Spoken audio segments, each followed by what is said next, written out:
Ladies and gentlemen, welcome to Draven's Den. I am your host, Stan Miles, but some of y'all know that, some of you don't. That's okay. And this is my special co-host for the night, Kelly Copley.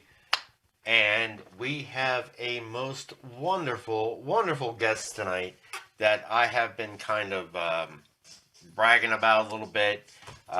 Melissa Edie. She is a author.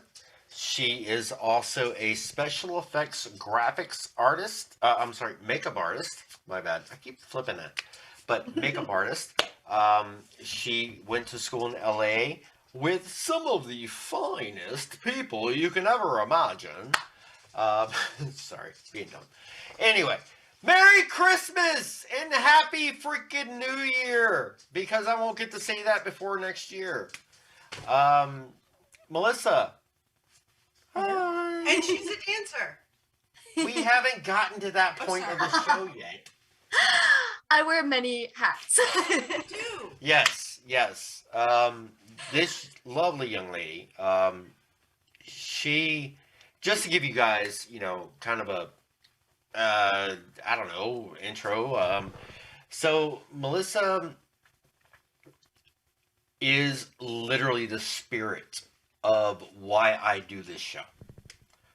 As I've told you guys, over the last months, this show is about people who have a talent, who have a passion, and life throws that damn curveball at you that you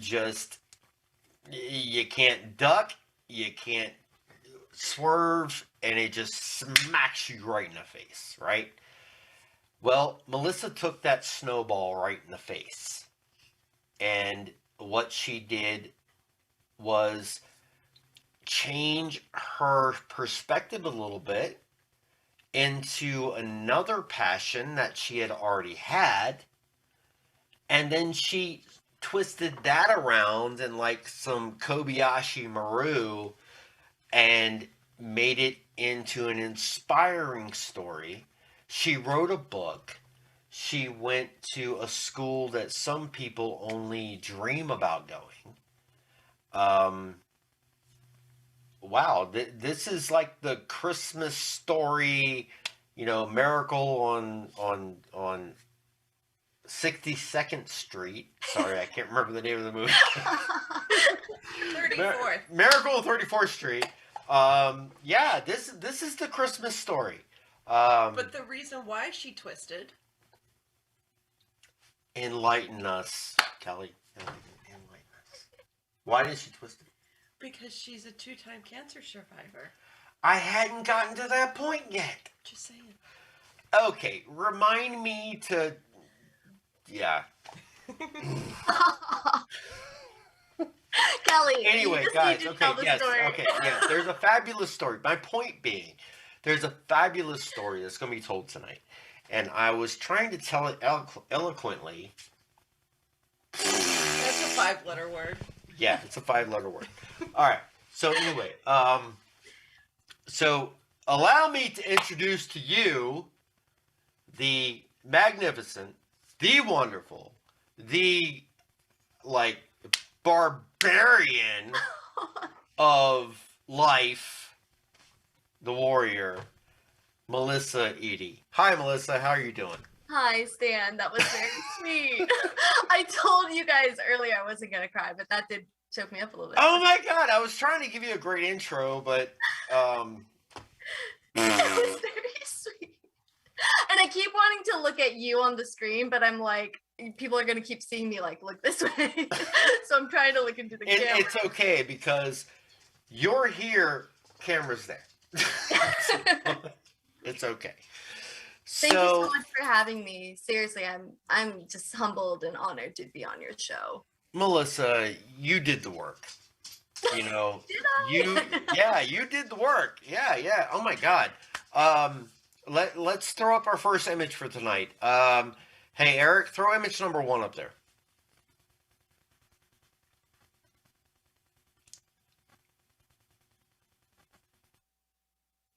Oh, yeah, that's it. There it is. Yes, Melissa Eady is the author of the book Held, and it tells her miraculous story about how she went from being a dancer and having dreams to literally those lives, those lives. I'm sorry, those dreams. I won't say crushed. I won't say crushed. I will say Diverted. diverted. Very good word. Very good word, Kelly. Diverted. And it made her work harder for those dreams.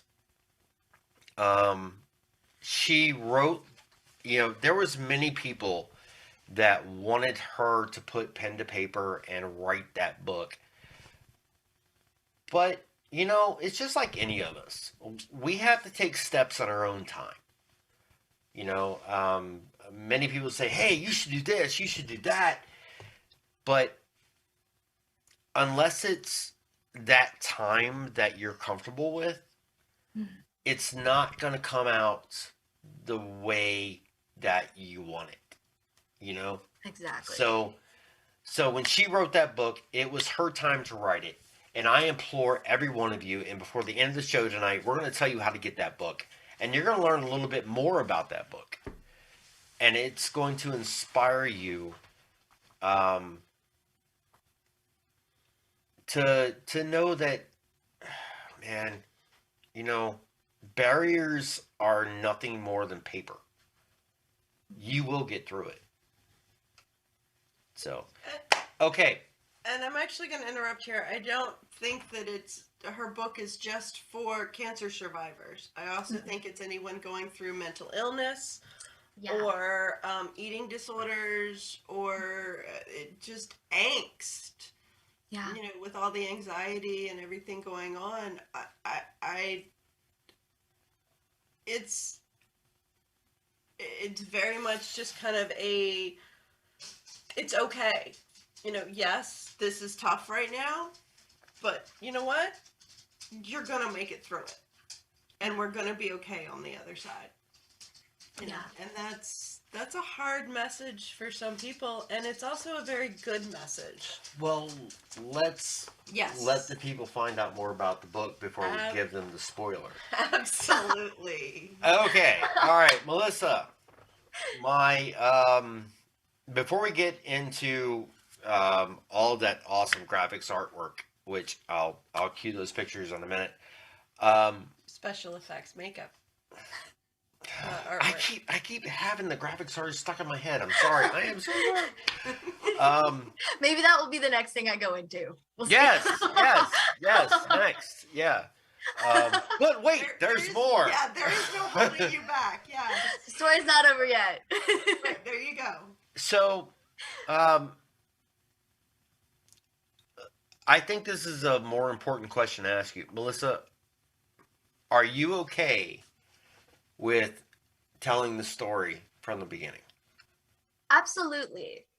But you'll need to help me not ramble because I'm a real talker. So just help me stay on track. Okay. Well, we only have an hour. 3 hours later.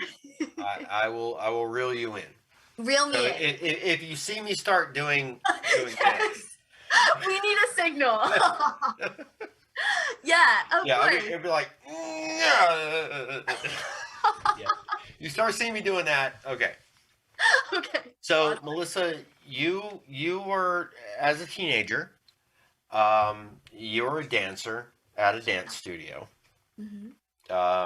You are more than welcome to elaborate about the dance studio and who your teachers were. Yes.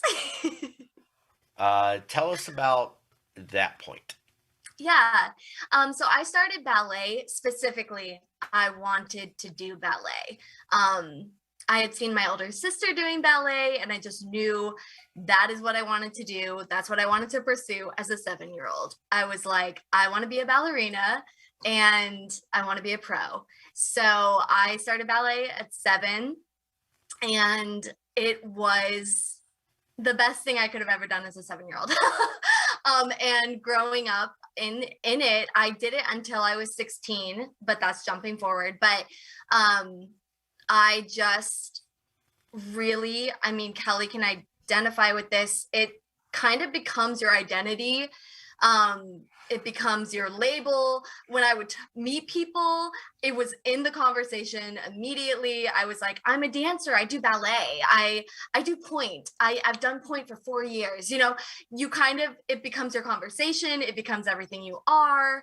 And dance was my life. I mean, I was going 3 to 4 times a week, and it just, I really thought I was going to pursue it as a career here as I was a 14-year-old, you know, thinking about my career.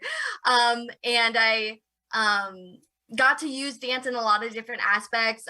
Anytime I would do like a theater project, they were always like, Melissa the dancer. It just was really, it was just me. It was what made me happy. And that kind of came to a halt after I did, well, let me first say the studio was Stafford Ballet Academy, and it was the most beautifully quaint and awesome studio.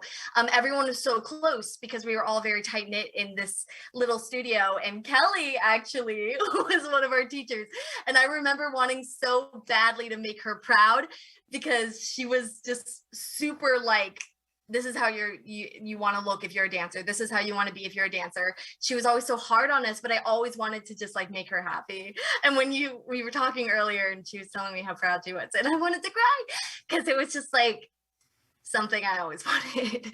So Well, I can honestly tell you, you know, Kelly had been my roommate for a while, and I've heard the stories. I've heard the nightmare stories. I've heard the good stories. I've heard all the stories.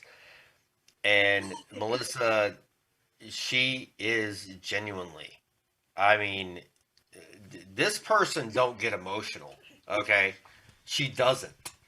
All right? She's that hard, you know, this is what it is and blah blah blah blah, you know, but no, when she actually shows her emotion, and I've known her for 30 freaking years, all right? I can tell you, Melissa, when she says I'm proud of you, that is, you can take that to the bank. I'm not sure what it's worth in today's currency, but you can take that to the bank. You made her proud.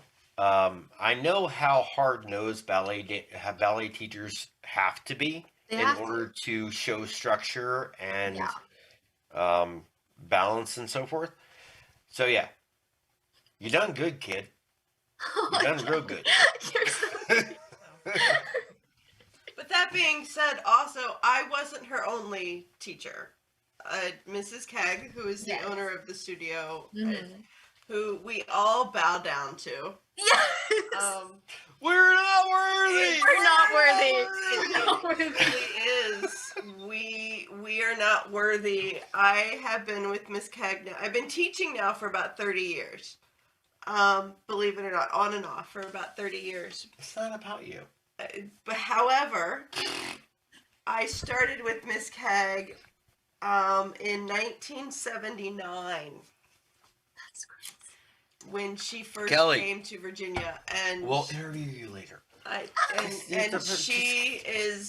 Melissa is one of her. Mrs. Keg is unbelievably proud of Melissa. She brags about Melissa, so it's not just me that is proud of her. It is also the Stafford Ballet Academy studio, family, and Mrs. Keg. So it's Thank you. I mean, yeah, it just shows that it's like such a family and everyone's rooting for the other person. And you don't get that everywhere, by the way, just so you know. That's not normal. At a studio where you compete to be the best. You want to be the best. You want to be seen. I always felt seen. Now, granted, at 14, I was really seen because I got diagnosed with cancer. At 14 years old, I had osteosarcoma, and it was actually, I found out I had it because of dance, which thank God, because a lot of kids who have osteosarcoma, one of the reasons they get it, it's really seen in kids who have a fast growth spurt. So kids who shoot up, I literally was like a normal sized kid and suddenly I'm 5'8". I'm at my adult size at 14. So really had a quick growth spurt, and a lot of kids will not find out they have this cancer until their bone breaks, because it just eats away at the bone and eventually it will just break. I met one kid when I was doing chemotherapy, and he was playing soccer and it broke on the field, and he had a much harder time recovering because of the break in his femur, whereas because I was dancing so regularly and I had just done the Nutcracker, it provoked it and it agitated the area, and I actually thought I had pulled a muscle. For about a month we were babying my leg like a pulled muscle, and eventually, after it not getting any better, which I've had pulled muscles before, I knew how to take care of them as a dancer, it was just progressively getting more painful. We finally went to the doctors. I grew up in a family where there's 5 of us. There's 5 kids, and a cold was just a cold. A sprain was just a sprain. You just didn't really go to the doctor if you didn't need that. So we really did kind of push it off long, but that was just who we were as a family. And I didn't want to go. I just wanted it to get better on its own, but it wasn't. And the first MRI that they did just showed, well, it was actually just an x-ray. It was just an x-ray they did on my leg, and it just showed a shadow. And the doctor was like, I don't want to freak you out. It's just a shadow. We don't know what it is. Let me get you to go have an MRI. And then the MRI confirmed that it was indeed something going on there. And then they scheduled a biopsy. And at the biopsy, the doctor came in, and I just remember being like so nonchalant about this whole thing. People had asked me coming up to the biopsy, what if it's cancer? And I was like, we don't have cancer in my family. Like, I don't really know what cancer is. Like, I was 14. I was very focused on dance. I was very focused on my crushes, like literally just not focused on any diseases, barely knew what cancer was. And the doctor came in, he said, you have cancer. He did it way better than that, but cutting the story short. You got this thing, you're not going to like it. It's kind of going to suck. Yeah. It's going to suck. And, so he tells me this, and I look at my mom, and she's in the corner, and she's holding it together, but I can just tell that she's like not okay. My mom's like, she's always been one of my best friends. I don't care how lame that sounds. I'm super close to my mom. I love her. And we're blessed to have that experience. I am. And I gotta say, I'm blessed for like my entire family. We're very tight knit. I always say big families. Well, cool. I mean, cool. and I don't mean to pause you, but I think this is a really good segue into homeschooled families. Yeah. Which you are. And, I did not grow up even having an inkling of what a homeschool family is. I didn't have a family of my own, much less a homeschool family. But as I grew up with Kelly, I started understanding, there's 2 different types of family. You've got family, siblings, mom gives birth, dad is there. Mom gives birth, dad isn't there. You have the kids that go to school, you have the kids that don't go to school, and then mom picks up or dad picks up and they teach the kids. I mean, there are so many different dynamics. Yeah. It'll drive you nuts trying to figure them Yeah. all out. But anyway, at the end of the day, I learned there's a difference between homeschool kids and public school kids. And it's not a good difference or a bad difference. It's just a difference. Some learn different skills. Yes. Some learn more social skills. Some learn more family skills is what I realized the difference was. And I've, through Kelly, I've met a lot of homeschool kids, and they have much more of a family orientated direction.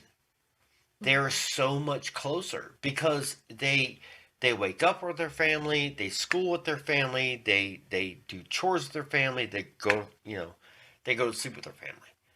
And that's very cool because, if us from this more dispersed atmosphere, we think of the Amish, where the Amish, no, hear me out before you bust out laughing. This is how I kind of made the sense of it. When I hear about Amish people, they do have schools and so forth, but the family situation is more tight knit. The family dynamic, yeah. The family dynamic. Thank you. I Yeah. couldn't think of the word. The family dynamic is more tight knit. So, in my head, in order to rationalize it, when I started learning more about homeschool people, that's how the correlation. That's how I tried to understand that dynamic. Mhm. And I respect this hell out of that. I wish back in 1983, when I was getting beaten up in third grade, Mm. that maybe there was a situation. I mean, I had no family, so I was the outcast. I wish there was a situation where I had more of a tight knit community. Yeah. I mean, ultimately, being 46, I'm glad I went through the school of hard knocks because Yeah. I can teach other people, and Yeah. I do what I do now. Exactly. But back then, that'd been cool. Just to kind of have someone to have my back. That'd Yeah, be great. absolutely. You know. Absolutely. Yeah. And you're so right. There is a lot of different dynamics. And one thing, so my mom was actually a teacher for her career before she started having kids. Mhm. And so she was like, let me continue doing this. Like, let me teach my children in the way that I actually am trained. It's not for everyone. My mom also had home births, all five. It's not for everyone. Like, she's crazy, but she's also awesome, and she's like the most amazing warrior of a woman that I've ever met.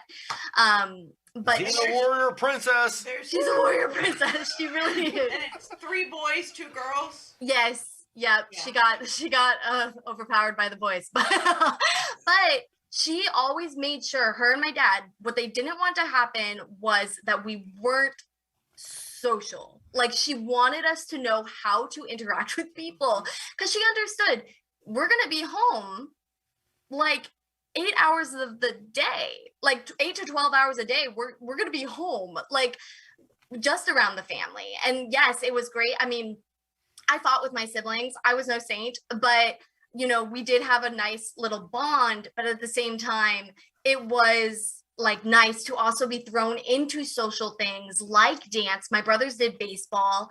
My younger brother has special needs, and he's incredible and so tender and so sweet.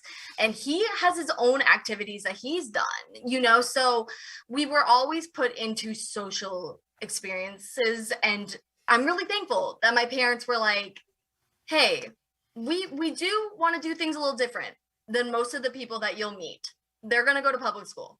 You're going to be homeschooled. But we're going to make sure that we bring you up in the most healthy way that we can. Are they flawed? Of course, we're human. Like, everyone's flawed. But they did it to the best of their ability to make sure that we were learning and also socializing in different aspects. But yeah. Okay. And I know I've gotten really off track because you are such a complex person that I have enjoyed hearing about over the years. And no, I have not told her any of this. And then, I was scanning, like, I printed all 80 pages of your manuscript, single-sided, so that I could read all of it. And I am so sorry. I just did not, I could not get through all of it just for time, but I did pick up a couple of cool things. And that was majorly how you went from, and I'm probably repeating myself, how you went from what we've just been talking about, having a dream of being a dancer, Mhm. and you were damn good. And I did read your account of walking on stage for the first time for Nutcracker. Mhm. I did read that. And you felt your foot being a little weird, but your role for Nutcracker was the Soldier. soldier. Soldier doll. Thank you. And you were doing and I know how robotic.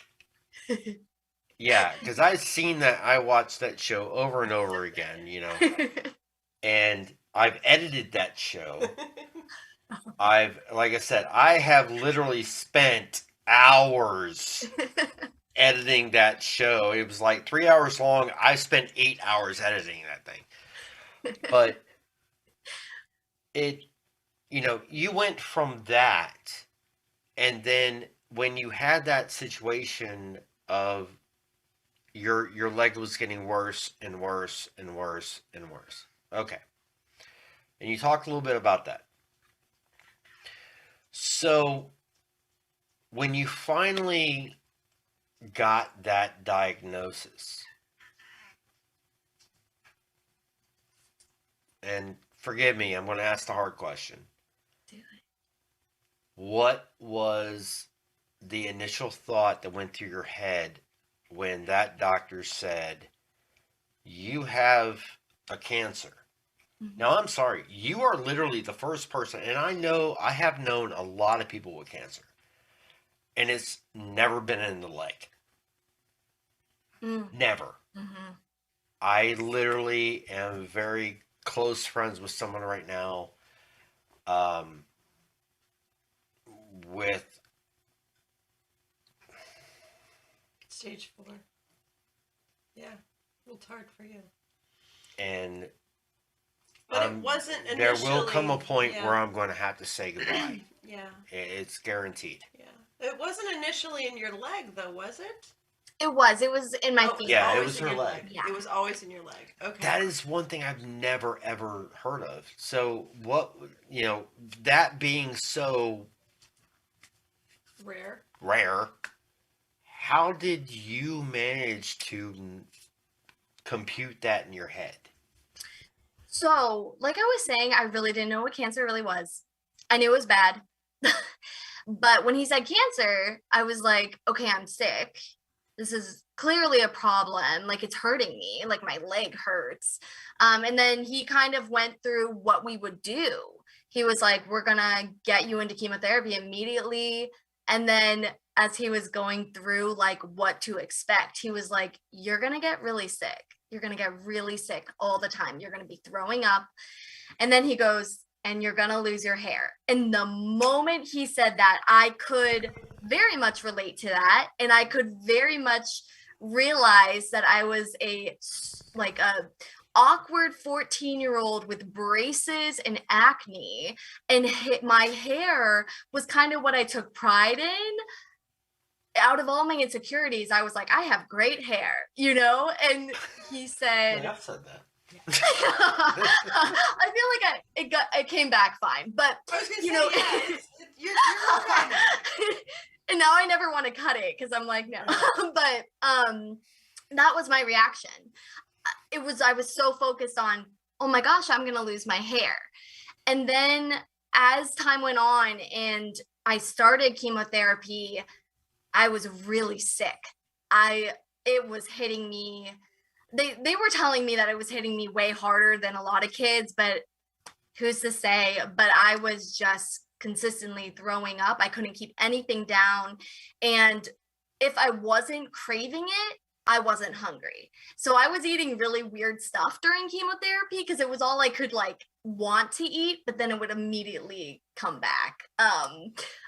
But a lot of it was Pizza Hut pizza, but with the cheese in the crust. That was my go-to. And it was incredible because here's the thing. So many people from my dance studio were sending food to me. There was the Godfreys. Do you remember them, Kelly? Yep. Their son, he would bring me a pizza all the way to Richmond, and he lived in Fredericksburg, but his mom would be like, go bring Melissa a pizza. It's all she can eat. So it was really kind of incredible to like have the support that I had. My dad, of course, you know, he runs a building company, and so he would be very busy, and he was kind of a single dad at that moment because my mom literally was with me all the time. I mean, all the time. And we got so much closer, and she'd read to me, and she'd just like brush my hair, which was slowly falling out. But kind of the incredible thing about the hair was it just got shorter, and then one day it fell out. But for 3 months of chemotherapy, which I had a total of 7, I had a good amount of hair, and it just kept getting shorter. And they were telling me it's gonna come out just like that. And it didn't, which was really a lot of grace there because I was so insecure, and it made my face very swollen. Chemotherapy will do that. So I just felt like a bald chipmunk. Like I just felt like I was so strange looking. And I had to get my braces taken off because so early because they were causing a lot of wounds, and because of the chemotherapy, they weren't healing. So there was a lot of things that I just had to adjust my life to be. And they said, you know, 2 weeks of chemotherapy and then 2 weeks at home. I was never home. I was so sick. My numbers were never low enough. They monitored certain things.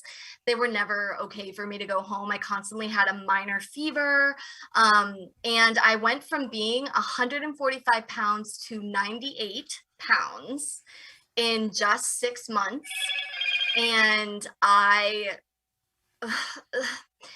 this is something I talk about in my book, and I won't really dive into it because it is in the book, but I had severe body dysmorphia, and I thought that I was so beautiful at 98 pounds. And again, I am 5'8". So if you can put basically Smeagol on my face, that's what I look like. Like I was not healthy. I was really, really not handling that in the right way. But I think also being a dancer, I looked at the ballerinas, and they work at their bodies, but they're so little. So many of them are just very small framed. And I just wanted to like look that way. I just wanted to be a ballerina. I just wanted, you know, to fit the little leotards and everything. But that is something I do go over in my book. I won't waste too much time on the eating disorder that I developed from this.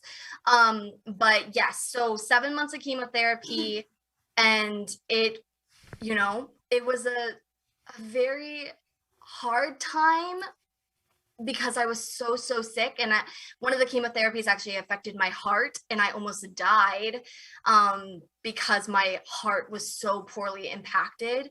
But then by the grace of God, literally I pulled through, and the doctors were actually shocked. But I had to get a lot of blood transfusions and crazy stuff. But I pulled through, and my family was there, and just the amount of people that came and saw me in the hospital. SBA, Stafford Ballet Academy, they sent a basket just of goodies and little reminders of like, hey, we'll see you next year. Like, we'll see you. Like, just those little reminders that this was just a little season. It was just a season of my life, and it would end. One thing my mom constantly said was, we're getting closer to the end of the tunnel. She's like, we can see the light. We can see the light. It's getting brighter. She was such an encourager during that time, and she sacrificed a lot. I don't want to cry. I've cried a lot. Okay. It's okay. Well, it's okay. and I actually, sorry for interrupting you. I actually do want to kind of feed off of two of the things you've said. One about the, and I know you won't touch on it, but I do just want to briefly mention it about the bulimia and about the body dysmorphia. Yeah, is that it's not just the cancer. So that's one of the things that I think your book is extremely important for. is showing people that it's Yeah. okay, Yeah. and be proud of whatever size you are. Yes, exactly. You know? And that took I was 23 by the time that I was really set free of that. I was But 23 you years had old. recovered and you were in remission, and then lost your leg. Yeah. Yeah. So how long were you in recovery for? From Or just the remission? first chemotherapy, Yes. 7 months of chemo, and then I was being watched very strictly for it was every month I had to get scans and things done for like the first 6 months, and then the next 6 months was like a little bit further, and over over the next 5 years it was at least one bone scan a year. And so I was getting yearly bone scans, and they were showing, well, what ended up happening is I got staph infection. So from the first surgery, I ended up getting staph infection, which was really, really bad on my leg. And so almost 5 years after chemotherapy and after that first surgery, they were like, we got to deal with this. Like, we need to do a surgery. And so I was at 4.5 years, basically on the dot. And I went in to get surgery for the staph infection, and the bone scan each year had been picking up this fuzzy area, but they thought it was a staph infection. So I go in for this appointment, and it's just my mom. And we're like, what? This is an outpatient procedure. It will be so fast. It will be fine. I go in. I'm literally talking to the nurse about my recent trip to Israel. We're like literally like chatting. They do like, I was like a pro at this point. I had like 7 surgeries by this point. And they put the mask over me, and they're like, count back from 10. I'm like, I got you.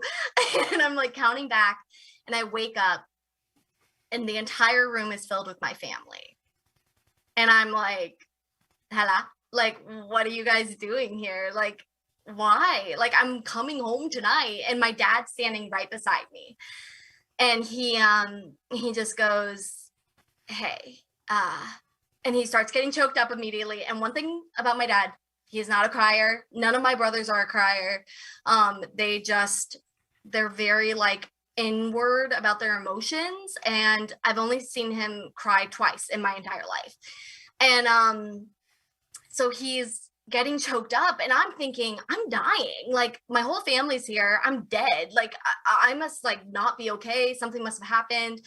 And he's like, the doctor's gonna come in and talk to you about something, and I'm so sorry. And I'm like, oh my God, I'm dying. Like, freaking out. And if as on cue, the doctor comes in and he's like, so your cancer came back, and I was done with your surgery, and my hand kind of grazed this area that didn't feel good, so I reopened you, and your cancer has wrapped itself around a ligament, and so we had to cut the ligament, so now your leg's not even functioning. And we are afraid that because it's come back a second time, what we have seen in the past is that with kids with osteosarcoma, it would float to their lung.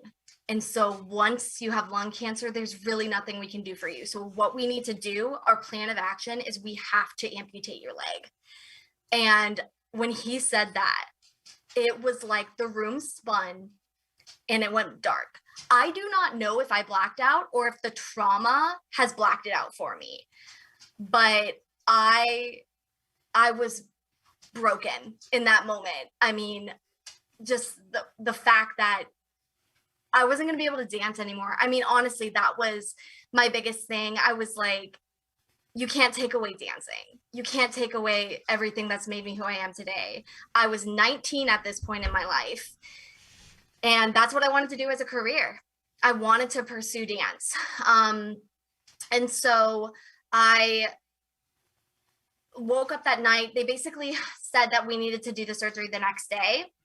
And I woke up that night, it was the middle of the night, and I look over and I see my dad, and he's just, he's just sitting in his chair, and he's just looking forward, and it's like 2 a.m. in the morning, He's just looking forward.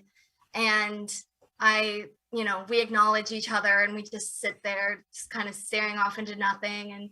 And then he's such a big jokester. So he starts joking about how, we can come up with a really silly story about how it was a shark bite and that I like swam all the way back to shore. I performed my own surgery. Like he was like going off, like he was being so silly. But here's the thing, I needed that because it got me laughing. And I know some people like their humor is different and maybe they wouldn't be ready for that, but he knew me because he's my dad. And that's our family dynamic. He knew that I just needed a good laugh. And we were chuckling and he was just going on and on and on about how it was going to be this incredible story. And then it got really serious. I mean, all of a sudden the mood just went, and I knew something was about to happen. And he literally looked at me and he was like, oh, I know this is so hard, but you can either let this define the rest of your life or you can make something of it. And that's so simple. That's such a simple thought process, the make it or break it kind of thing. But it did something in me in that moment. And I just felt like, yes, I'm going to be bigger than this. I'm not going to let this define me. I'm not going to let this take everything from me. I'm not going to stop pushing for better. I'm not going to stop pushing for my dreams. And all in that moment, it was like my mindset just changed. And with that being said, over the next 10 years, I just celebrated 10 years this September of being cancer-free and of being an amputee. And over that time, I have gone through those ups and downs of grief. And for a long time, I was like, I'm not going to grieve because what I was getting, because I had that mindset change, that perspective change, a lot of people were like, wow, Mel, you are so strong. Like, you're literally like crazy. Like, you're a warrior woman. And it was like, I didn't want to let them down by being sad. And I just wanted to be positive and I wanted to be strong and I wanted to be all the things they were telling me I was. But inside, I was growing over the years, a lot of bitterness and a lot of like just ugly feelings inside me of like, one of the biggest things was my best friends. Literally, I was like, you don't know where I'm coming from. You don't know my life. Like, don't tell me, Mel, you can do anything. You don't know how hard it is. They were pouring encouragement into me and I was just like, you don't know how hard it is. I'm really into fitness, but that's kind of been a whole journey in itself of modifications and days where it does hurt. Because but in that time frame, you actually, redefined yourself. You said, okay, I still am passionate about the arts. Yes. Yes. Oh my goodness. I completely didn't go over that. And became an amazing special effects artist, which is taking your art. It's still part of the arts. It is. And, yeah. and I'm sorry. I wanted to let her talk because she obviously needed to talk. And I'm sorry. All you guys know me. If you need to talk, I am a hell of a listener. Yeah. So I was letting that go.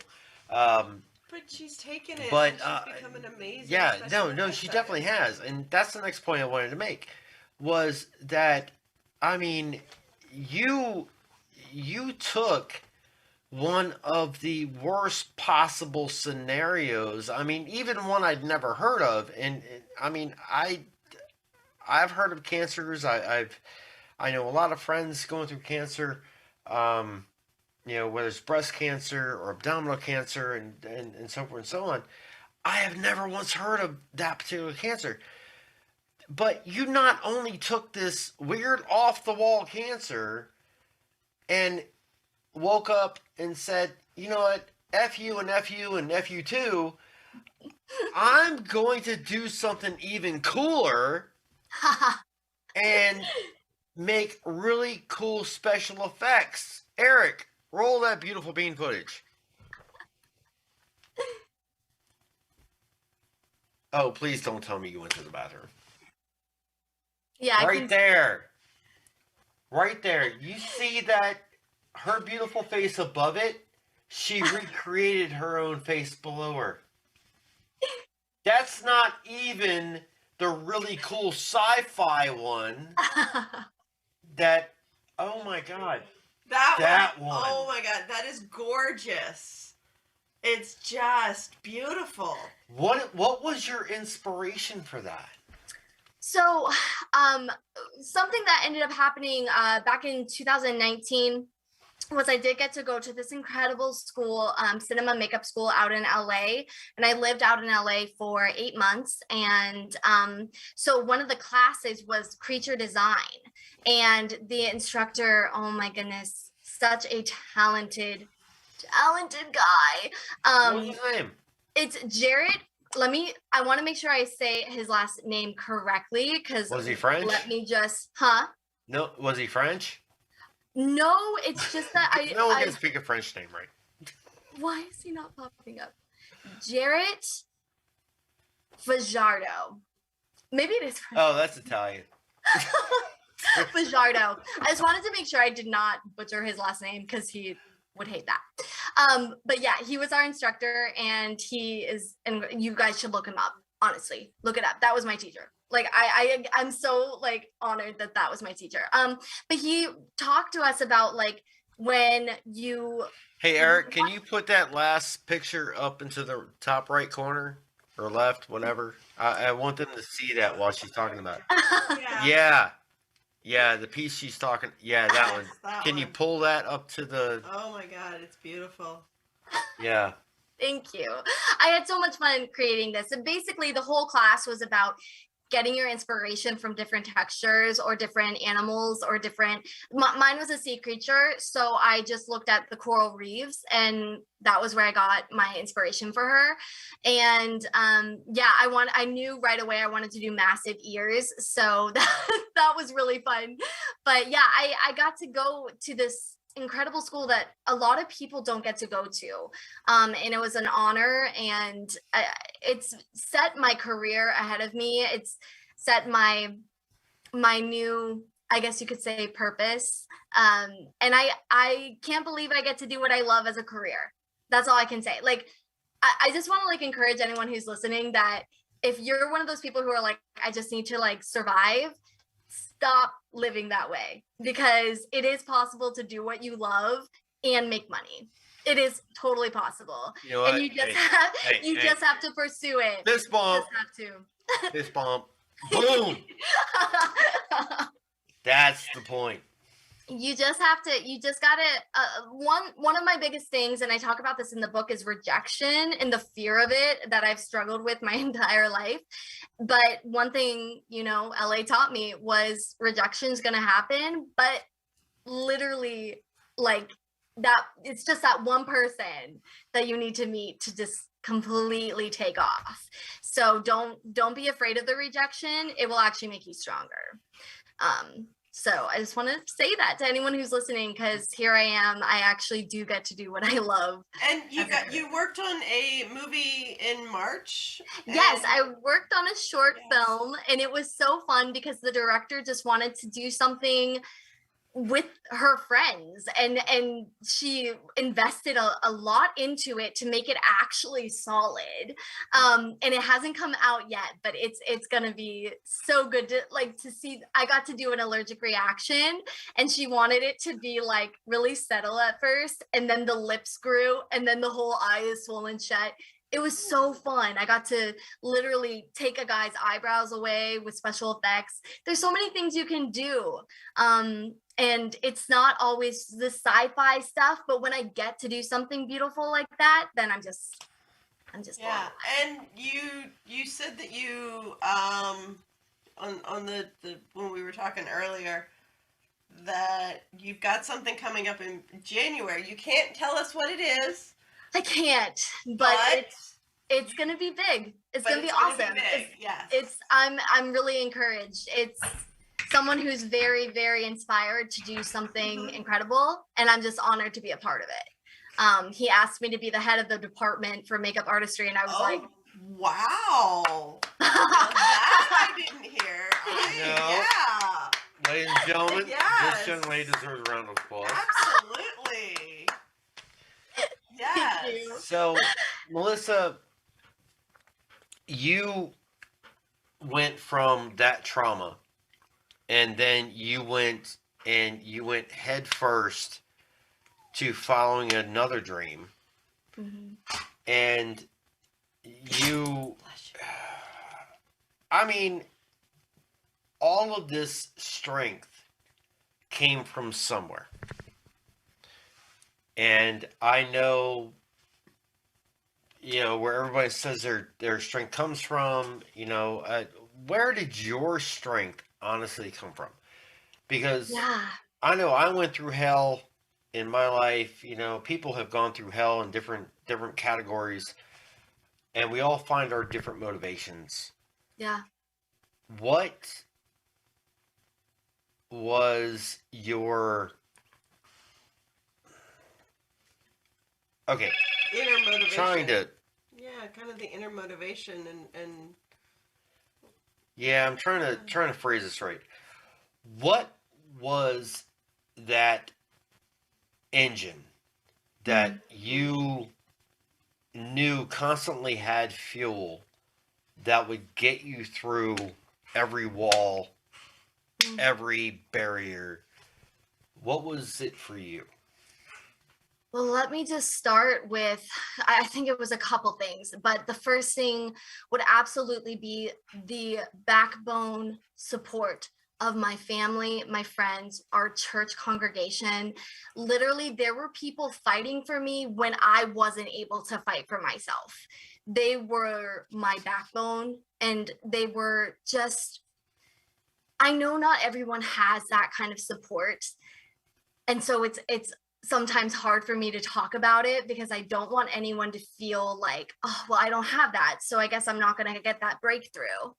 But one thing that I will say is, and I, never want to shove anything down anyone's throat, but if you want a community to be a backbone, I would just start praying for it, because it will change your life to just have those people that can fight for you when you are not strong.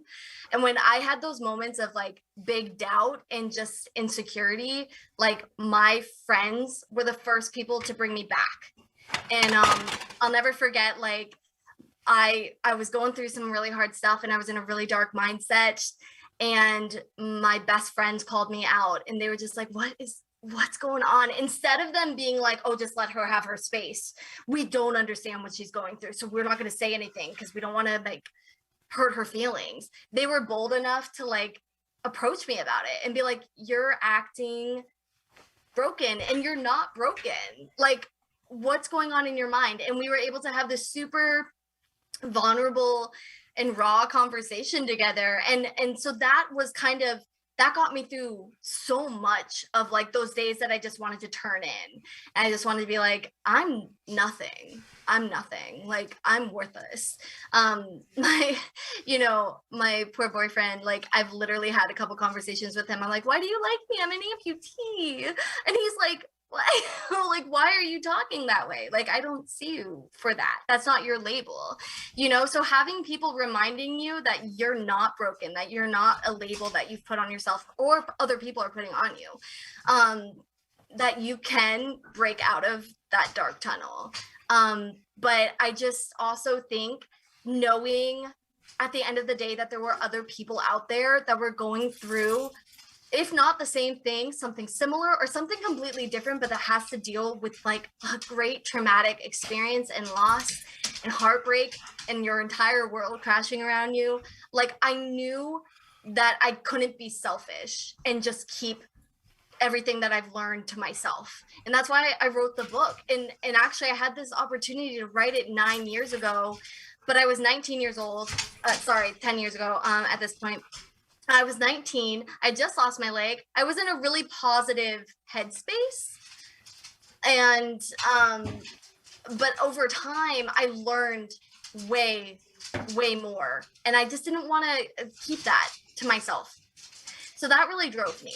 And that still drives me to just be a voice for anyone who's like really hurting or experiencing loss of any kind. And I think last year, 2020, there was a lot of loss experienced, whether it was a job, a family member, security. There was a lot of loss. And it is kind of crazy that I wrote the book last year when all of that was happening. Well, I think that was actually a very good time to write it. Yeah, Um, it was. I think that your story overall, I mean, is extremely impactful and inspirational. You know, I've been telling people, tune in for a great inspirational story because I mean, you know, I know that smiling through the pain is sometimes the only way that we can move forward. Hmm. You know, even when you got no reason, but you're just like, you know what, F you, and you're not even cool, and F you too. You know, it's just you have to stay positive Yeah. because this is your life, and ultimately there is no Spider-Man, there's no Superman, there's no, you know, Captain America, um, or Wonder Woman, or however you want to define it, um, that can swoop in and save the day at the snap of a finger. Sometimes Yeah. you have to be the superhero. And you honestly were the superhero for your life. And you, sorry, I have no idea what that was. Um, Sometimes you have to be the superhero for your life, and you have to just say, you know what? I am going to take the hits.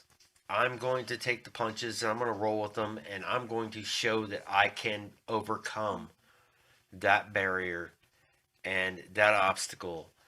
I'm going to go over it, under it, around it, or if I have to, I'll go through it. And Hmm. you did exactly that. And I guess the last question, I mean, I need to wind it down a little bit, but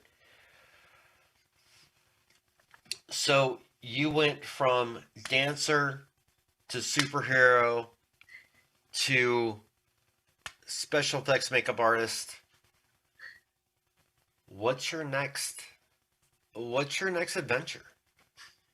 You What do you want to know, do now? the sky is the limit, honestly.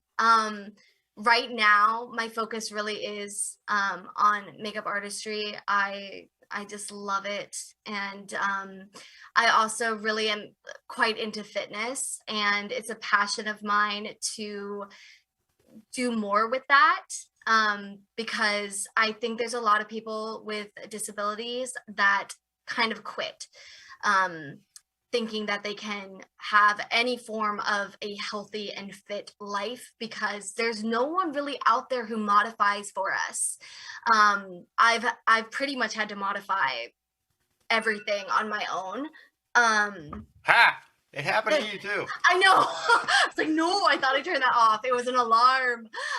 But yeah, so I just honestly, I just want to see what doors open up, makeup artistry wise, and then just continue to really be an encourager to people regarding fitness. But also, I just have a heart for people who have experienced a traumatic experience, and I don't know what that's going to look like, but this is the start. You know, these podcasts and being able to meet people like you and to just have a conversation. Um, this is where it starts. You know. I don't think there's any door that is closed to you. I hope. Except the men's room. That door is shut, darling. Well, it depends how long the line is for the women's room. We will stand outside. You know, or each at my other, last I'm just job, saying. sometimes that woman's room was always crammed, and I'd just go right Yep. into the men's. Gotta do what you gotta do. That is still not an open door for a non-open door for us. All right. Well, we got to wrap things up. Melissa, how do our viewers find your book? Yes, it is on Amazon. It's also Target and on Walmart's websites. I haven't found them in the stores yet, but I'm hopeful. But they're at Target, Walmart, and Barnes and Nobles and ChristianBook.com, and that's about it. That's where you can get it. Okay. Anywhere you would get your books. You can Yeah, get anywhere your book. online, basically. Yes. All right. Her book is called And Held. it is a fantastic Christmas gift. And I can probably tell you that Prime will still deliver it in time for Christmas. I'm just saying. Probably. Okay. Her book is called Held. It is by Melissa Edie. Where can we see your special effects makeup work? Yes. So I have a couple different handles for you today. If you want to just follow me for like my life and also fitness and all that good stuff, it's Melly Does Life. That's my Instagram, also my website. As for special effects and my makeup artistry, you can go to my website, melissaedie.com, or you can also check out my beauty makeup is Melly Beauty MUA, which is makeup artist. And then my special effects is SF. Oh my goodness.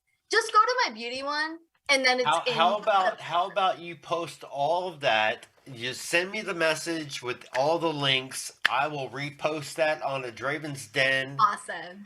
And We'll make sure it's on. I will make sure that it gets out there. Yes. And do everything I possibly can to share your wonderful story. Melissa Edie, thank you for being a guest with Draven's Den. Not only that, but you were the last of 2021. You were my final guest. Yay! We made it through 13 episodes. Congratulations. Hell, that's more than a lot of episodes make it. But yes, thank you, EK the DJ. Thank you, Melissa Edie. Thank you, Kelly Copley. Thank you to everyone that has tuned in, and I keep looking at the television. I need to look at the camera. Thank you to everyone that has tuned in since September, August.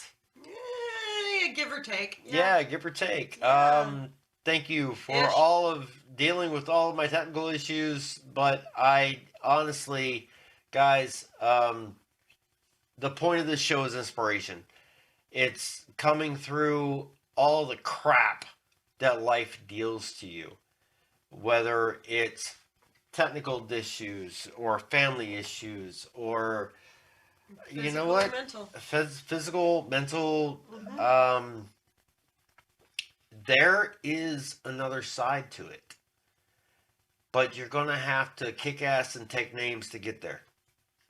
You can't just sit back, throw your feet up, and think it's all gonna work out for you.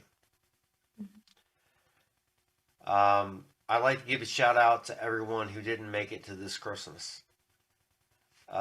This Santa hat right here, you probably can't see it, but it has 2 letters, JR. That was my best friend since 3rd grade. And he made it till I was about 32. I was 30, yeah, he was 33, I was 32. Merry Christmas, JR. And Merry Christmas to Carol Ramey and Pop and Pat and you know, countless others that I lost in my life. And Kelly, you've lost some, and you know, Melissa, I'm sure you've lost some over the years, and everybody. Just remember them this Christmas. You know, the last 2 years have not been great for our country. And Hasn't been great for the world. hasn't been great for the world. Yeah. Yeah. But We'll make it out to the other side. don't tell me, tell them. we will persevere and we will make it out to the other side. Because America does survive. Human nature survives. Yes. Can you quit arguing with me? Can I have my outro here? No. Yes, I'm having my outro. America will survive. One way or the damn other. You know, and it doesn't matter what you believe in. We just have to believe in each other. And know that we as a people, as a civilization, and as a community, if you work together, we will survive. So Merry Christmas, Happy Hanukkah, Merry thanks to Hala.